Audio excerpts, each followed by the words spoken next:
علی کو کندھے پہ بٹھایا میرے نبی نے اور اوپر والے ساری مورتیاں توڑ ڈالی علی پاک نے، اور جب اترنے لگے تو چھلانگ لگائی، حضور کی کندھے سے چھلانگ لگائی، زمین پہ آئے تو مسکرانے لگے۔ حضور فرماتے ہیں علی مسکرا رہے ہو؟ جی یا رسول اللہ۔ فرمایا کیوں مسکرا رہے ہو؟ کہا آقا عرش تک میں پہنچ چکا تھا، سامنے کندھا تھا میرے نبی کا۔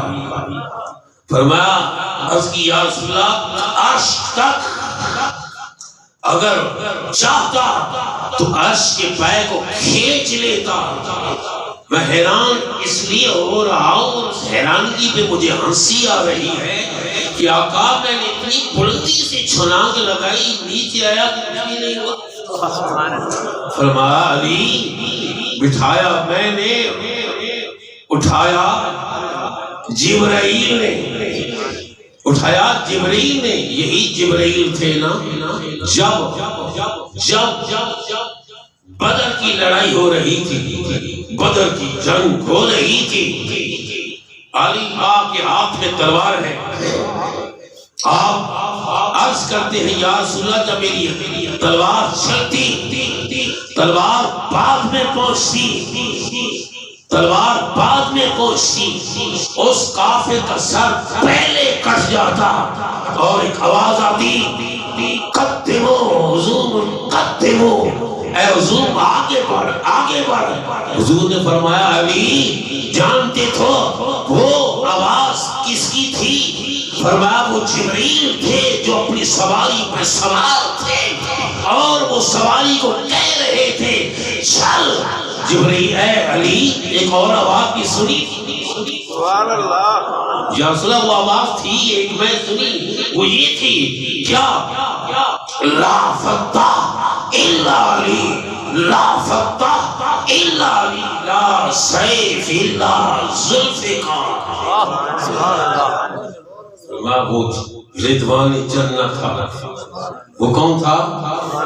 وہ رضوان جنت، جنت کا فرشتہ جو جنت کے دروازے پر مقرر ہے، وہ آواز دیتا لا فتح الا علی۔ جب علی کی تلوار کافروں کے سر کاٹتی جا رہی تھی اور سر اڑ کر دور دور جا کر گر رہے تھے، آواز آ رہی تھی لا فتح علی جیسا کوئی جوان ہے۔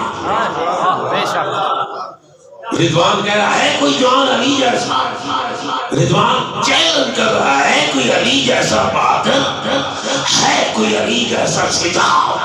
کہتا ہے لا فتح، کوئی جوان نہیں ہے علی جیسا مگر علی، لا فتح الا علی، لا سیف، کوئی تلوار علی کی تلوار جیسی نہیں ہے، تو فقط وہ علی کی ہی تلوار ہے، ذوالفقار ہے، شاہ مرداں، شیر یزداں، قوت پروردگار، لا فتح الا علی، لا سیف الا ذوالفقار۔ برادرانی اس وقت آخری بات کر کر اجازت چاہتا ہوں۔ سبحان اللہ، علی المرتضیٰ شیر خدا رضی اللہ تعالی عنہ، آپ وہ میرے نبی کے شاگرد ہیں جس پر میرے نبی کو بھی ناز ہے، جن پر میرے نبی کو بولے ناز ہے۔ سارے شاگردوں پر استاد کو ناز ہوتا ہے، مگر ایک ہوتا ہے جس پہ سب سے بڑھ کر ناز ہوتا ہے۔ آپ وہ میرے نبی کے شاگرد ہیں کہ حضور نے فرمایا آنا مدینۃ العلم، میں علم کا شہر ہوں، میں علم کا شہر ہوں، علی بابھا، اس کا دروازہ کون ہے؟ میرا بھائی علی ہے۔ حضور کی رسالت باکمال کی بات جب مشکل پڑتی صحابہ کرام کو کسی مسئلہ مسئلہ میں مشکل پڑتی تو وہ حضرت علی کے بارگاہ میں حاضر ہوتے. ایک دن فاروق اعظم کے قاضی کو مشکل پڑ گئی. سیدنا فاروق اعظم کے قاضی کو مشکل پڑ گئی. مشکل کیا کہ دو عورتیں حاضر ہوتی ہیں، دونوں کے پاس بچے ہیں، ایک بچی ہے اور ایک بچہ ہے. بچے کی دونوں مائیں بنتی ہیں، بچی کی کوئی بچی کی کوئی بھی ماں نہیں بنتی، بچی کی بیٹے کی دو مائیں بنتی ہیں. ایک کہتی میرا بیٹا ہے، دوسرا کہتی میرا بیٹا ہے. بچی کے وقت کچھ بھی نہیں کہتا. اب قاضی صاحب بڑے پریشان ہو گئے، پریشانی میں بڑے گر گئے. جب دیکھا کہ پریشانی حل نہیں ہو رہی، میں کس کی حق سے فیصلہ کروں کہ یہ بیٹا اس کا ہے. اٹھے سیدھا حضرت عمر کے پاس، سیدنا فاروق اعظم کے پاس، سیدنا عمر کے پاس،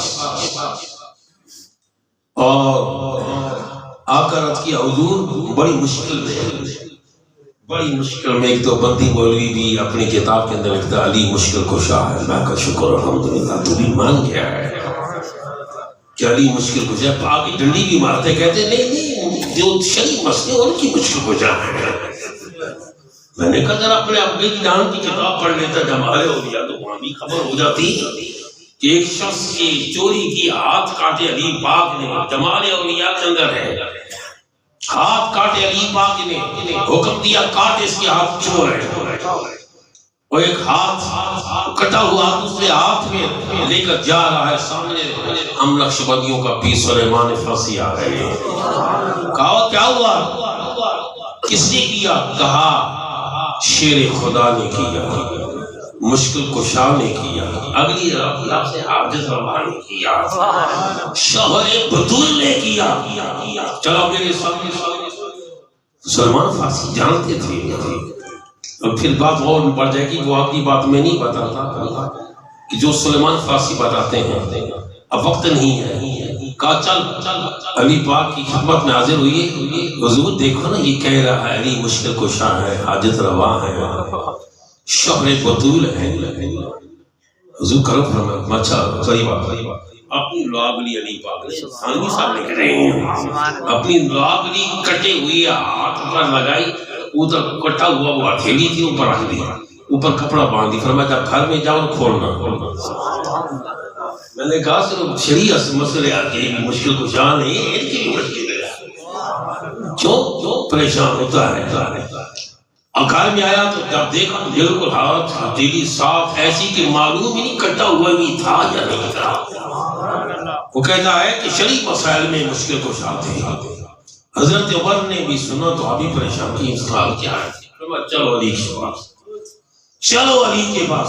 اب حضرت عمر امیر المومنین فاروق اعظم قاضی کو ساتھ لے کر ان دونوں عورتوں کو ساتھ لے کر علی پاک کی بارگاہ میں حاضر ہوتے ہیں، تشریف لے آتے ہیں.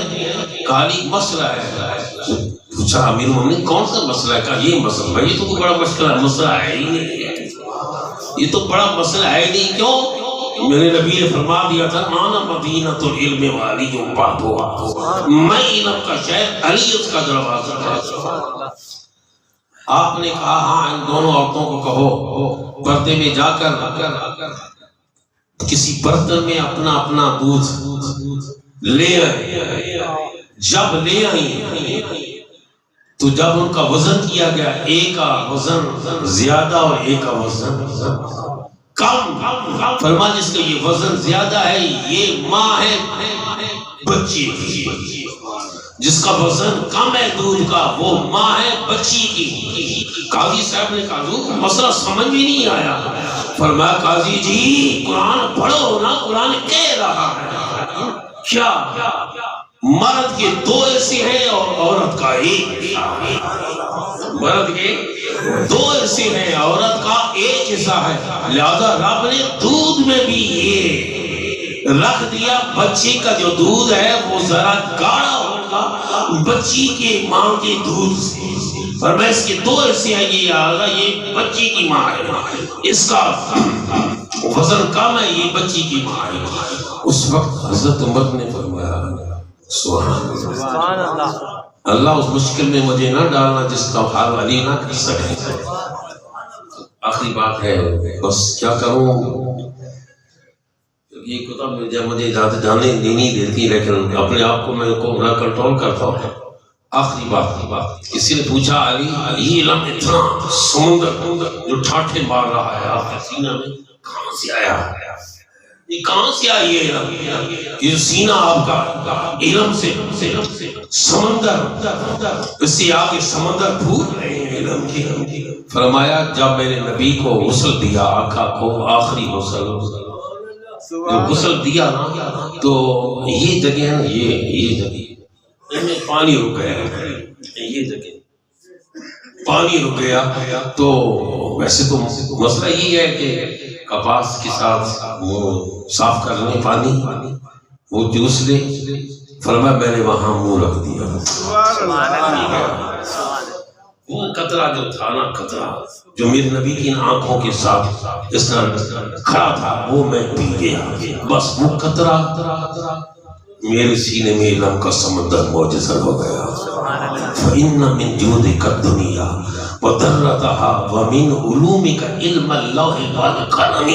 علامہ بصری فرماتے یہ لوح بھی یہ قلم بھی میرے نبی کے علوموں میں سے دو قطرے ہیں یا دو سطرے یا دو لائنیں ہیں، باقی کتاب کا حال کیا ہوگا۔